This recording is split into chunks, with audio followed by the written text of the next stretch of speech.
Hey les bambing, j'espère que vous allez bien, en tout cas moi ça va nickel. On se retrouve aujourd'hui pour une nouvelle vidéo. Le week-end commence, je vais vous faire une vidéo exprès pour le 13 février. Alors il y a plusieurs matchs, il y a des matchs d'Angleterre, d'Espagne et d'Italie. L'Angleterre, on aura Liverpool contre Leicester, donc Liverpool qui se déplace à Leicester pour essayer de se récupérer de sa claque énorme reçue à domicile contre Manchester City. Nous avons Manchester City qui justement reçoit Tottenham, donc deux gros matchs en Angleterre. En Espagne, c'est des matchs à peu près normaux, mais Barcelone qui reçoit l'Aves, Séville qui reçoit USK et l'Atlético de Madrid qui se déplace à Grenade. En Italie, nous avons quand même un gros match en particulier, c'est Naples qui reçoit la Juventus. Les Napolitains ont vraiment entamé leur chance de se qualifier pour la finale de la Coupe d'Italie. En tout cas, voilà. On est parti, n'hésitez pas, continuez les commentaires, j'ai réglé le problème, je vous le rassure, de l'incrustage du tableau, c'est bon, normalement dans cette vidéo, vous allez la voir, d'ailleurs, vous l'avez en dessus de vos têtes actuellement. Voilà, c'est parti, merci pour les pouces et abonnez-vous, continuez à vous abonner. Ciao, c'est parti. Passons au match phare de la 24e journée en Angleterre et Leicester qui est 3e, qui reçoit Liverpool 4e. Ce qui est assez bizarre cette année, je pense que c'est le manque du public et surtout à cause du Covid, les équipes, les grosses équipes à domicile, c'est très compliqué. Leicester, c'est 5 victoires, 1 nul et 5 défaites en 11 réceptions. Liverpool à l'extérieur, par contre, c'est moyen pour une équipe qui a été championne d'Europe, qui a été championne d'Angleterre en titre. C'est vrai que c'est assez moyen, 4 victoires, 5 nuls et 2 défaites en 11 déplacements. Mais ce qui est au niveau des confrontations directes, Liverpool, depuis l'année du titre de Leicester, a toujours le dessus sur Leicester. Ils ont dû faire un match nul un peu perdu au milieu de tous les résultats, c'était en 2019. Sinon, le trois quarts du temps, Liverpool prend le dessus. Est-ce que cette année, ça va être le cas ? Moi, je pense que suivant l'état d'esprit qu'a insufflé Klopp après l'humiliation contre Manchester City à domicile, ils sont capables de le faire. En tout cas, toutes leurs dernières victoires, les 4 dernières victoires en championnat, ont toutes été à l'extérieur. Ça, c'est vraiment à prendre en compte du côté de Liverpool. Et du côté de Leicester, ils sont capables de perdre, comme lors de leur dernière réception à domicile en championnat contre Leeds United, car là, ils viennent de s'imposer en Cup de justesse contre Brighton à la 95e sur... voilà, c'est un peu miraculeux. Voilà, en tout cas, Leicester, je les vois sur ce match-là, malheureusement s'incliner car Liverpool va se réveiller, c'est obligatoire. Je vois une victoire 3-1, par contre je vois les deux équipes marquées. Poursuivant avec le deuxième match de championnat entre Crystal Palace et Burnley, le 13e accueille le 17e. Crystal Palace, à domicile, c'est moyen, c'est 4 victoires, 3 nuls et 4 défaites en 11 réceptions. 14 buts marqués, 18 encaissés. Voilà, c'est assez moyen. Burnley, à l'extérieur, c'est 2 victoires en 11 déplacements. C'est assez moyen, mais ils ont quand même fait 3 matchs nuls, donc 5 matchs sur 11 qu'ils n'ont pas perdu. C'est à noter. Par contre, ils n'ont marqué que 5 buts. C'est vraiment pas extraordinaire et 16 encaissés. Par contre, pour ce qui est des confrontations directes, les 2 matchs de la saison dernière se sont terminés par 2 victoires de Burnley à l'aller et au retour. Ça, c'est à prendre en compte. Crystal Palace, de son côté, sur la tendance actuelle, ils ont tendance à gagner un match à domicile et de perdre le suivant. Là, ils se sont imposés contre Wolverhampton lors de la dernière journée qu'ils ont joué à domicile. Donc bon, voilà, c'est à prendre en compte aussi. Et Burnley, c'est une équipe très compliquée actuellement à jouer à l'extérieur. Là, ils ont peut-être gagné que 2 matchs, mais c'était il n'y a pas si longtemps que ça, lors de la 18e journée, ils se sont imposés à Liverpool. Et ayant vu le match, ils ont planté un but et ils sont restés derrière et ils ont défendu sans prendre un but. Donc voilà, c'est une équipe qui est capable de s'imposer à l'extérieur. Et sur ce match-là, je les vois réaliser l'exploit et s'imposer encore à Crystal Palace. Car c'est une équipe, Crystal Palace, qui a tendance à s'incliner contre les équipes qui sont, on va dire, en dessous d'elle, voire même du même niveau. Donc voilà, 1-0 pour Burnley, et je vois le moins de 2,5 buts sur le match. Poursuivant avec le match suivant et Manchester City, premier qui reçoit Tottenham, 8e. Manchester City est peut-être la seule équipe, à part Liverpool, mais qui a déjà perdu quand même 3 matchs à domicile, qui est la seule équipe à assurer à domicile. Ils ont perdu qu'une seule fois, mais ils ont gagné 8 matchs et 2 matchs nuls. Ils ont marqué 22 buts et en ont pris que 7. À l'extérieur, Tottenham, c'est pas trop mal. Un match sur 2 gagné, 5 sur les 10 déplacements qu'ils ont réalisés, 3 matchs nuls et 2 défaites.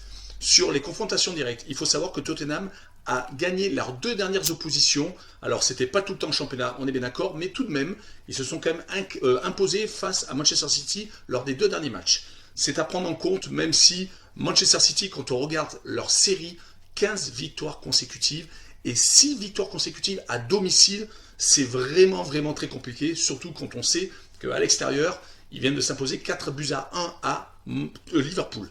Donc, soyons fous. À côté, Tottenham c'est moyen sur les 5 derniers matchs, 4 défaites, dont la dernière en Cup, 5 buts à 4 après prolongation à Everton, 5 buts encaissés quand même par l'équipe de Mourinho. Je pense que ça a dû le rendre fou. Malheureusement pour Tottenham, je vois tout de même Manchester City s'imposer 3 buts à 1 et je vois Manchester City marquer plus de 2,5 buts à domicile. Finissons avec l'Angleterre et Brighton qui est 15e, qui reçoit Aston Villa 9e. À domicile, Brighton c'est assez moyen, même pourri au niveau des victoires. Ils ont une seule victoire en 11 réceptions. Par contre, ils ont tout de même réalisé 6 matchs nuls, ils n'ont perdu que 4 fois. Voilà, ils ont marqué 11 buts et on a encaissé 15, donc ils marquent un but en moyenne par match à domicile. Aston Villa à l'extérieur, c'est beaucoup mieux, bien entendu, c'est 6 victoires en 11 déplacements, que 4 défaites, donc un match nul, 17 buts marqués, 10 encaissés. C'est une équipe qui est quand même assez à l'aise à l'extérieur. Par contre, sur les confrontations directes, c'est, on va dire, assez équilibré. 2 victoires d'Aston Villa, 1 victoire de Brighton et 3 matchs nuls. Donc, je ne sais pas s'il peut vraiment prendre en compte tout ça. Sur la tendance actuelle, Brighton a bien relevé la tête. C'est pour ça que son classement s'est amélioré. Ils étaient vraiment dans le bas de tableau au début.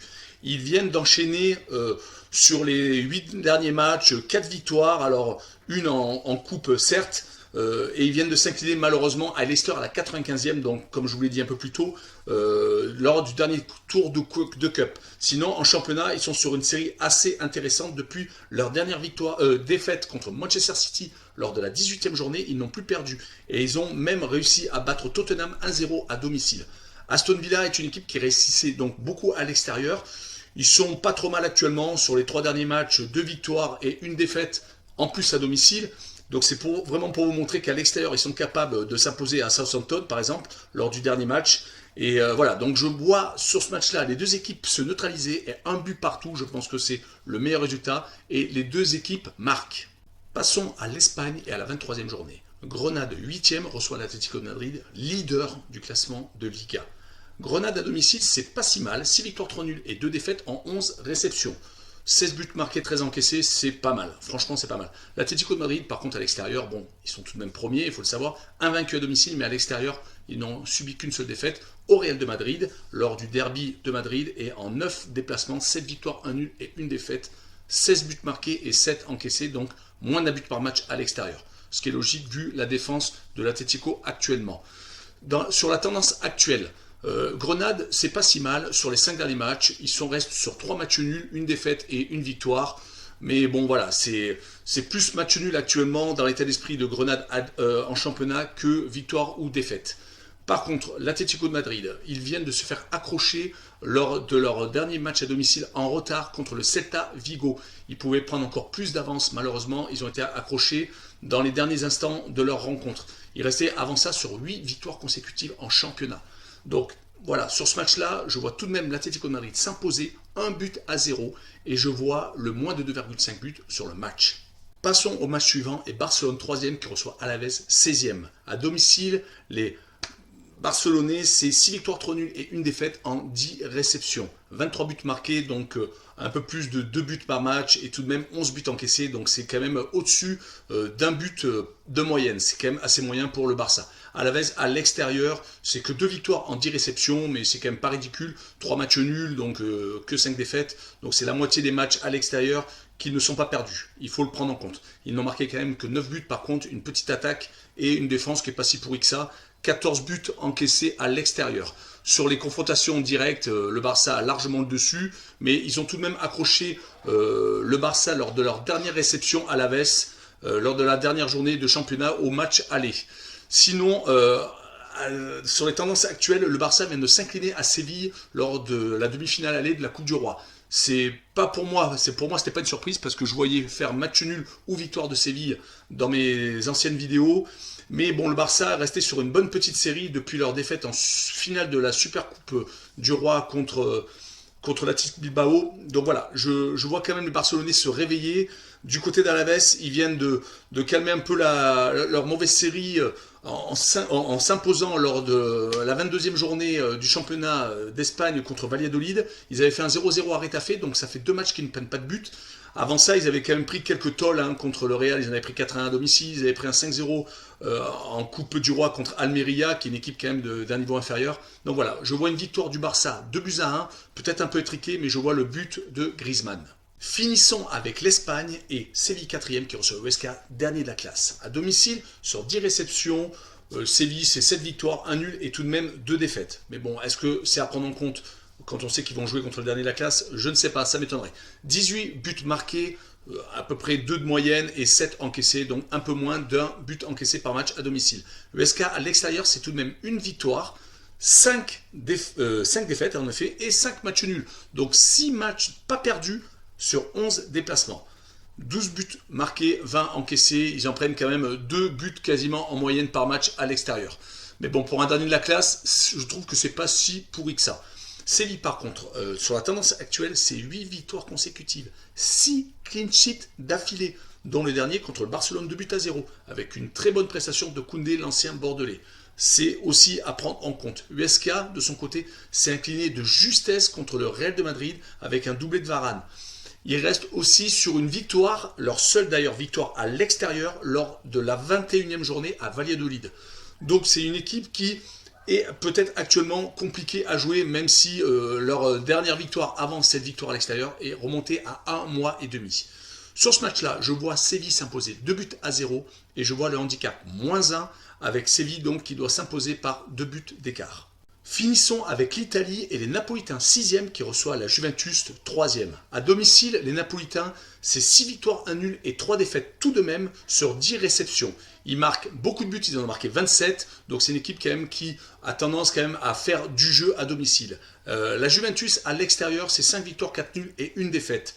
C'est pas mal aussi, mal entendu, pour une équipe qui ne perd pas beaucoup, mais pour une équipe de ce standing qui est sur je sais pas combien de titres d'affilée, franchement, 5 victoires, 4 nuls, voilà, il y a quand même 4 nuls. Bon, ils se font quand même accrocher souvent, d'où d'ailleurs leur 3e place. Sur les tendances actuelles, les Napolitains, c'est à domicile une série de 4 victoires et de 1 nul. Le dernier nul, c'était contre l'Atalanta, le 0-0 de la demi-finale, aller contre l'Atalanta. Donc, c'est voilà, on va dire que leur défaite 3-1 chez l'Atalanta lors de la demi-finale retour met un bémol car j'ai vu le match et c'est vrai que l'Atalanta a largement dominé sa victoire. J'ai pensé peut-être qu'il pouvait revenir à 1-2-2 mais ça aurait été un miracle et à la fin le 3e a achevé les Napolitains. Pour la Juventus, ils ont réalisé 6 victoires consécutives entre les 2 matchs de Coupe d'Italie avec, là ils viennent de faire 0-0 contre l'Inter, ils se sont qualifiés grâce à leur victoire à l'extérieur, 2-1 à l'aller, mais voilà, 6 victoires consécutives, je pense que ça peut être pris en compte, mais les Napolitains sur les confrontations directes ont tendance quand même à s'imposer ces dernières années. Alors quand Higuaín était à la Juve, ils avaient tendance à certes de perdre contre la Juventus. Souvent les anciens des clubs quand ils reviennent, ils ont tendance quand même à marquer. Malheureusement c'est comme ça. Donc je vois tout de même une surprise sur ce match-là. Je vois Naples s'imposer 2-1 avec le plus de 2,5 buts sur le match. Finissons l'Italie avec la Spezia 16e qui reçoit le Milan AC 1er. La Spezia c'est une seule petite victoire à domicile sur 10 réceptions, 3 nuls et 6 défaites tout de même. C'est une équipe qui apparemment n'est pas à l'aise à domicile. Le Milan AC à l'extérieur, par contre, c'est 9 victoires et 1 nul et 1 vaincu, 0 défaite, 21 buts marqués, donc plus de 2 buts par match et 8 très peu, donc moins d'1 but. C'est vraiment une équipe qui sait se déplacer. Alors, les seules petites victoires, malheureusement, c'était à domicile. C'est vrai que s'ils n'avaient pas perdu ces matchs contre l'Atalanta et contre le Milan AC, ils seraient vraiment intouchables. Sinon, sur la tendance actuelle, la Spezia, c'est pas si mal que ça. C'est 3 victoires, 1 nul et 2 défaites sur les 6 derniers matchs de championnat. Ils sont capables de s'imposer à l'extérieur, à Sassuolo en particulier. Là, c'est quand même une équipe Sassuolo qui était bien en début de saison. Et malheureusement, ils sont aussi capables de s'incliner à domicile contre l'Udinese lors de la 20e journée, lors de leur dernière réception. Le Milan AC est reparti dans le sens de la marche, avec des victoires contre Crotone 4-0 et à Bologne 2-1. Il continue à s'imposer à l'extérieur. D'ailleurs, quand il joue à l'extérieur contre des équipes qui sont moindres, il gagne. Voilà, c'est pour cette raison qu'ils vont s'imposer 2-1. Alors ça va pas être une grosse marge, mais je vois l'habituel pronostic, le but d'Ibrahimovic, le meilleur buteur actuellement du Milan AC. Voilà, on en a fini avec cette vidéo. Je vous remercie de l'avoir regardé. Je vous retrouve très bientôt pour le 14 février. Ciao les bambins!